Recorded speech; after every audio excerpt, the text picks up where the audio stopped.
Itu artinya ketenangan yang dilahirkan setelah tuntasnya persoalan dilalui. Ya. Baik. Bukankah saat ujian itu merasakan tegang, kadang gelisah, ya? Tapi setelah selesai ujiannya, ada ketenangan yang dirasakan. Alhamdulillah selesai, gitu kan? Itu ketenangan yang dihasilkan setelah melalui satu persoalan. Itu disebut dengan sakinah namanya. Jelas? Baik. Saya lukiskan lagi. Orang Arab mengatakan begini. Sakanatus syajaratu idza dhahabatir rih. Atau sakanatus safinatu idza dhahabatil amwaj. Ranting pohon itu menjadi tenang ketika angin yang menerpanya itu telah pergi.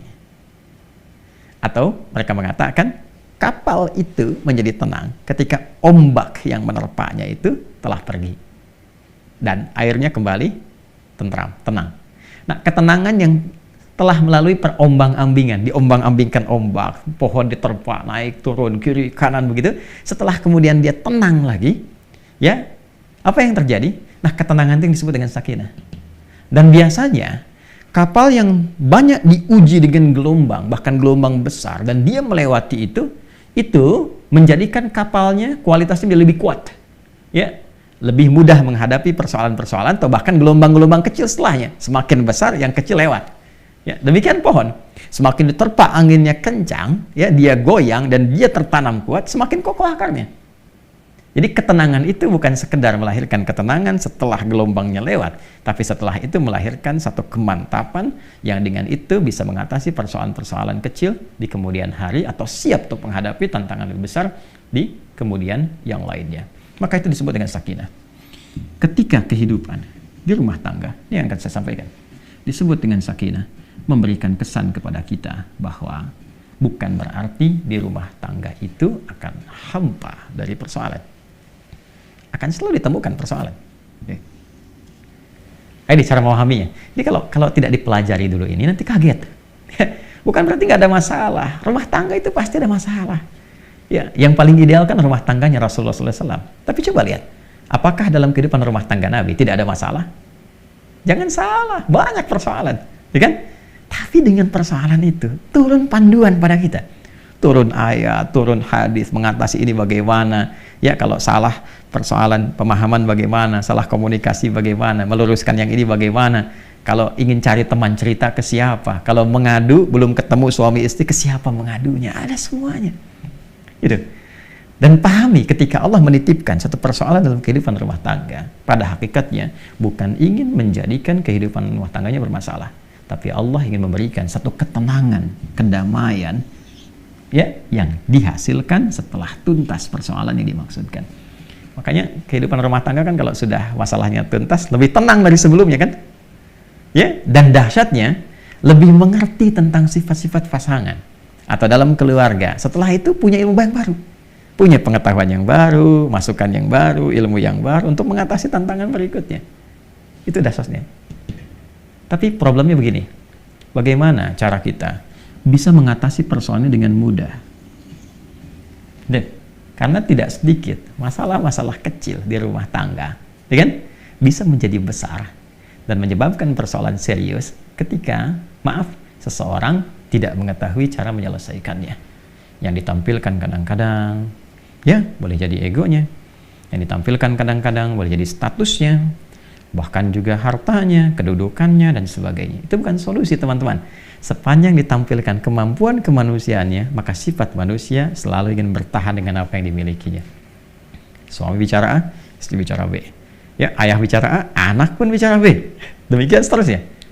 Maka yang terbaik adalah kita mesti menanyakan kepada pengatur segalanya.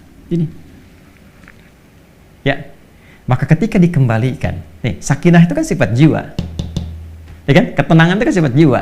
Ingat, ketenangan itu bukan sifat fisik. Ya, pikiran itu biasa, ya. Pikiran itu bekerja terus, berpikir itu terus, nggak berhenti, berpikir. Apa yang memberikan kegelisahan dan ketenangan pada pikiran? Jiwa. Jadi perintahnya di sini semua dalam jiwa kita.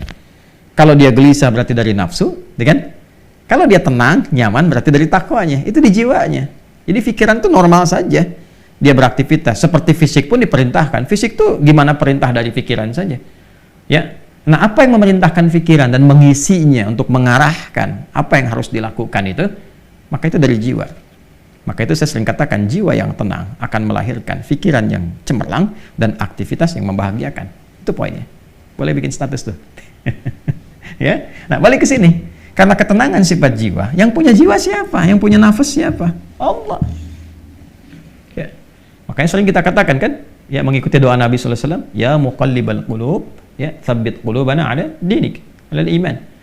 Wahai Allah yang mengetahui keadaan hati kami, gitu kan? Yang membolak-balikkan hati, yang memberikan kedamaian pada jiwa, berikan kami kemantapan dalam jiwa kami untuk menaati ketentuanmu, untuk beriman kepadamu, untuk konsisten pada dinmu. Ini poinnya. Nah, sekarang bagaimana caranya kita bisa belajar untuk menenangkan jiwa sebelum menghadapi persoalannya? Ini poin besarnya. Jadi ada orang-orang tertentu yang Allah berikan ketenangan paripurna dalam jiwanya, sehingga ketika dihadapkan pada masalah itu, dia bisa menyaring persoalannya, menjadikannya lebih kecil. Dan yang paling dahsyat, jadi ringan masalahnya sebelum dihadapi. Bukan nggak punya masalah. Boleh jadi masalah yang sama, bagi orang lain besar, bagi dia tinggal senyum selesai. Itu poinnya. Jadi bukan nggak punya masalah, masalah dia ada. Cuma dikecilkan oleh Allah kadarnya, sehingga dengan kelapangan hatinya, itu menjadi kecil. Jadi kalau Anda punya cawan, teman-teman, ya, cawannya besar, apa saja Anda bisa masukkan dan jadi kecil di situ. Tapi kalau cawannya kecil, ya, yang kecil pun jadi besar. Garam sedikit itu asin semua. Nah, ada orang-orang yang jiwanya dilapangkan oleh Allah sehingga ketika dia menghadapi satu persoalan, perbedaan dengan pasangannya misalnya, ya kan? Melihat keadaan anak dan sebagainya, dia bisa melihat dengan hikmah. Allah lapangkan keadaan hatinya. Kenapa begini? Dia nggak langsung simpulkan, langsung keluar ini, itu dilihat dulu, dia bersikap dulu. Nih, kelapangan jiwa ini mahal. Dan ini tidak mungkin bisa didapatkan kecuali lewat skema ibadah ke sini. Menghamba. Ya. Nah, semua kumpulan nilai-nilai ibadah kita dalam rangka mendekat kepada Allah, saya sering ingatkan, itu disebut dengan takwa namanya. Ya kan? Takwa itu kan gabungan antara iman dengan amal soleh. Ya kan? Iman itu kan pekerjaan hati dalam jiwa, amal soleh implementasinya. Digabungkan jadi takwa. Seseorang yang membangun kehidupan rumah tangganya dengan nilai-nilai ketakwaan. Ini, dia bangun dengan takwa. Dia jaga sholatnya, diwasiatkan pada istrinya sekalipun keluar tetap jaga sholat, anak-anak pastikan sholat, hidupkan rumah dengan Al-Quran, dekati Allah Subhanahu Wa Taala, banyakin zikir, misal, itu akan beda suasana rumahnya. Demi Allah saya katakan, Anda kalau nggak percaya silahkan, ya, hidupkan rumah dengan suasana ibadah kepada Allah. Anda ada di dalam ataupun sedang di luar, hidupkan. Maka akan ada suasana yang berbeda kepada jiwa. Allah akan jaga itu.